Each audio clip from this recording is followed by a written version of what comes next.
რუსები მოდიან 5000 კაცამდე გაზრდის რა. ნუ ეხლა მე მაგივე მაგას ვერ 5000 კაცამდე 5000 კაცი მოდის ორი ბრიგადა. ჩერდებიან ნატახტარზე. Ați dușeți să scăpau în ratul de trecut, să ai The plan was to have the military riots at different places all over Georgia to make sure that at the minimum the NATO trainings in Georgia do not happen, and at maximum that there is a full-scale military riot in the country. Mr. Gvaladze is arrested, Mr. Rotanadze is wanted, and we are also investigating the Chief of Staff of multi-military units, Mr. Mushkudiani. And you've been helpful with Russian, right? Yes. Russian help. The information that we have for the moment indicates that there is a very strong link between the Russian special services and the mentioned people.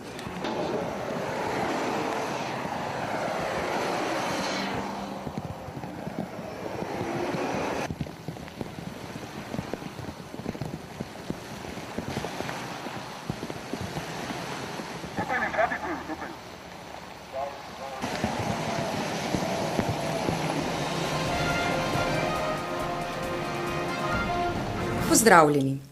V Gruziji so se začele vojaške vaje, ki bodo trajale mesec dni, v njih pa bo sodelovalo več kot 1000 vojakov. Na njih sodelujejo članice NATO in Partnerstva za mir. Sodelovanje je tik pred zdajci odpovedalo precej držav, uradno zaradi ekonomskih težav, v resnici pa zaradi nestrinjanja z lokacijo vaj ali zaradi direktnih ruskih pritiskov.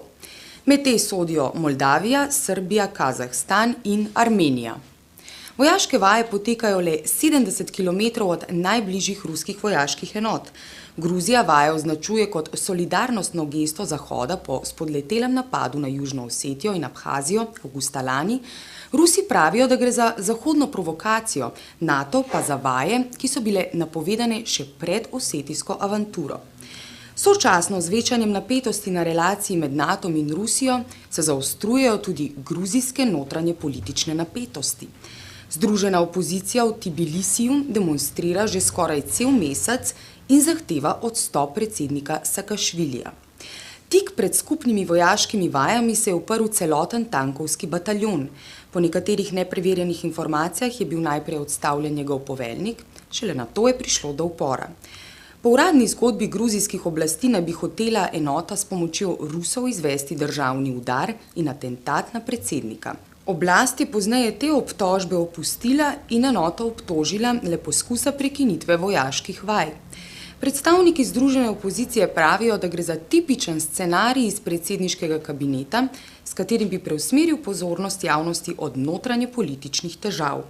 Zahodni poznavalci gruzijskih razmer pravijo, da ni nikakršnih dokazov, da za uporom stoji Rusija, ruski diplomatski predstavniki pa prav nič diplomatsko izjavljajo, da je v vzporedni realnosti gruzijskih oblasti tudi za slabo vreme kriva Moskva.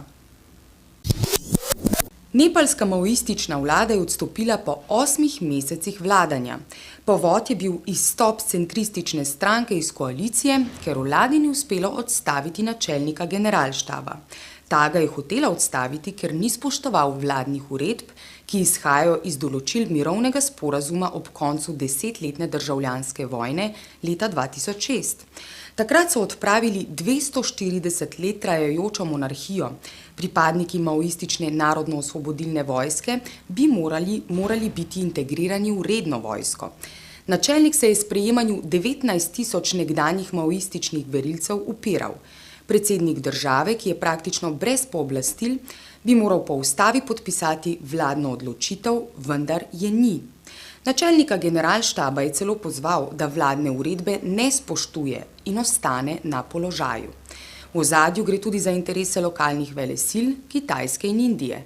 Prva podpira maoiste, druga staro hindujsko oligarhijo. Novi izraelski zunanji minister je na obisku v Evropi. Na srečanju z italijanskim premierjem je dejal, da ima mednarodna skupnost 3 mesece časa, da z diplomatskimi sredstvi ustavi iranski jedrski program, če ne. Rusijo je potrebno prepričati, da prekine stike s Hamasom in Hezbolahom, ki delujeta v nasprotju z interesi Zahoda v regiji. Izrael je Evropsko unijo in še posebej komisarko za zunanje zadeve Ferrero Waldner upozoril, naj omeji kritike Izraela, če še namerava sodelovati v bližnjevzhodnem mirovnem procesu. EU si lahko z javno kritiko izraelskega početja povsem omeji vlogo nepristranskega posrednika. Uradna pozicija EU je zavezanost k rešitvi, ki predvideva obstoj dveh držav, torej Palestine in Izraela. Uradno stališče nove oblasti je, da jo pogajanja iz Anapolisa ne zavezujejo. Premijer Netanjahu zavrača možnost dveh držav za dva naroda. Zaradi spremenjenih uradnih izraelskih pozicij se bo letni forum o trgovinskem in gospodarskem sodelovanju med Izraelom in EU začel mesec dni kasneje. Države EU so neenotne o tem, ali mora biti napredek v mirovnem procesu predpogoj za privilegiran trgovinski status Izraela. OZN je izdala poročilo o napadih na njene objekte v Gazi. V njem obtožuje Izrael namernega bombardiranja znanih objektov Združenih narodov, ki so služili kot prebežališče za civilno prebivalstvo, in navajanja lažnih razlogov za napade nanje. Čuden stavek. Organizacija bo od Izraela zahtevala $11 milijonov odškodnine. Izraelski predsednik Šimon Peres je poročilo že obsodil in ga označil za nezaslišano in enostransko. Izrael ne sprejema niti ene besede poročila, ne bo se opravičil, saj ima pravico braniti svoje prebivalstvo. Tisti je res čuden stavek. Ja, ampak ga pustimo, kaj tak se lahko preberejo. Preberite si od spod. Iraški parlament namerava sprejeti zakon, ki bo vlado obvezal, da od Izraela zahteva povrnitev škode, ki jo je ta povzročil z bombardiranjem iraške jedrske centrale v Sirak leta 1981. V skladu z resolucijo Varnostnega sveta 487 je Izrael dolžan povrniti vso škodo nastalo ob napadu.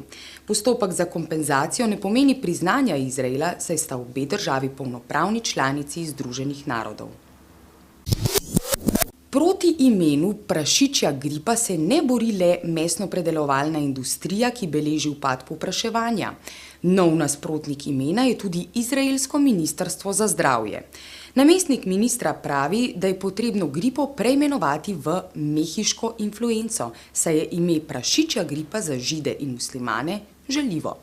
V Egiptu so pobili okoli 400.000 prašičev in prepovedali uvoz svinjine. Zakol je ukazala oblast, da bi med prebivalstvom preprečila paniko zaradi verskih predsodkov. Egiptovski prašičerejci so v glavnem pripadniki koptske manjšine. Med kmeti in policijo so zaradi tega izbruhnili spopadi. World Health Organization je ukrep ocenila za povsem nepotreben. Amnesty International je zvezo NATO pozval k preiskavi sumov o kršenju mednarodnega humanitarnega prava zaradi bombardiranja radiotelevizije Srbije leta 1999. NATO mora dovoliti, da se proti osumljenim sprožijo postopki pred sodišči, družinam žrtev pa mora izplačati odškodnine. Čeprav je od namernega bombardiranja srbske državne televizije minilo že 10 let, za to dejanje, ki je vojni zločin, nihče ni odgovarjal. V napadu na RTS je umrlo 16 ljudi, 16 je bilo ranjenih. V NATO-vem bombardiranju Jugoslavije leta 1999 je umrlo okoli 500, ranjenih je bilo 900 civilistov. Human Rights Watch obtožuje mehiško vojsko, da zaradi boja proti mamilarskim združbam uživa dejansko imuniteto pri kršenju človekovih pravic. Vojska ubija, posiljuje, muči in samovoljno zapira. Tarča niso kriminalne združbe, temveč avtohtono indijansko prebivalstvo, okoljevarstveniki in sindikalisti. V zadnjih 2 letih, ko je vojska prevzela del nalog policije, je število pritožb močno naraslo. Država se za njih ne zmeni.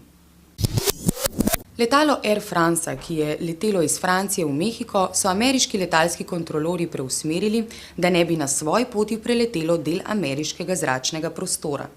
Letalo je moralo zaradi tega nenapovedano pristati na Martiniku. Letalska kontrola je let preusmerila, ker je bil na letalu terorist, kolumbijski novinar Hernando Calvo Ospina, zaposlen pri Le Monde Diplomatiku. Air France je seznam potnikov poslal le Mehičanom, v roke so ga dobili Američani. Vse kaže, da ima ta državi tajen sporazum o izmenjavi podatkov o letalskih potnikih. Novinar se je na ameriškem no-fly seznamu najverjetneje znašel zaradi pisanja o vmešavanju ZDA v notranje zadeve latinskoameriških držav. Air France pa bo od ZDA zahteval povrnitev škode. Iz ljubljanskega studia 142 takle imamo.